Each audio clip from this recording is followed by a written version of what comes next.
Anyone who believes in the fairy tale of evolution expects you to think that people are really low-down, dirty animals. They say we are actually members of the animal kingdom, and primates no less, like monkeys at the zoo. But people of true faith understand that's not the case at all. The Bible teaches that man was made in God's image, created separately from the beasts of the earth. Obviously, this means that evolution must be a lie. Bad news for those deluded souls who claim it's a reality, huh? For one thing, if people were descended from animals, or God forbid if we actually were animals, there would be physical similarities. But that's not the case at all. Those godless Darwin worshippers even want you to believe the ridiculous myth that there are genetic parallels between animals and man. But human genes have no similarities to those of animals. Man is unique and shows no physical connections at all to the animal kingdom on any level. It just doesn't add up, does it, evolutionists? Faithful Darwinians also love to talk about fossils, but they can't seem to find every single fossil demonstrating the smooth transition from animals to humans generation by generation. There are dirty animal fossils, and there are nice, clean people fossils.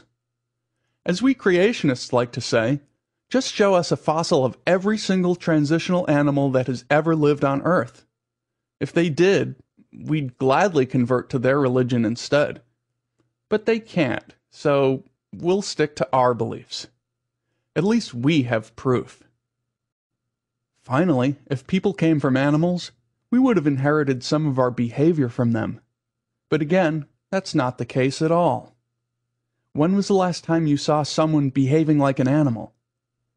Evolution believers secretly wish they could find evidence in animals for human emotions like anger and happiness and fear, but they can't.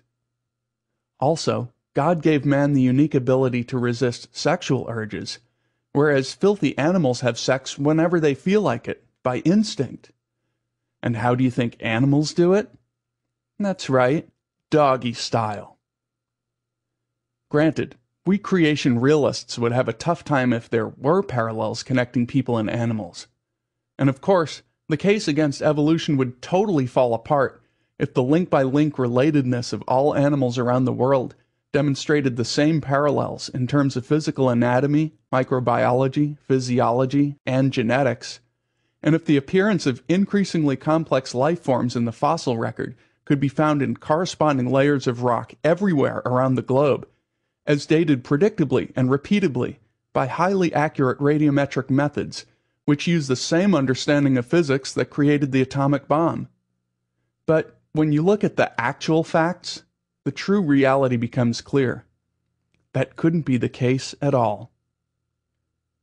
Let us pray that someday man will be correctly reclassified as our own separate kingdom, to which everything on earth was created by the God of the Bible to submit. After all, we are the Lord's favorite chosen creatures. The rest are just dirty animals.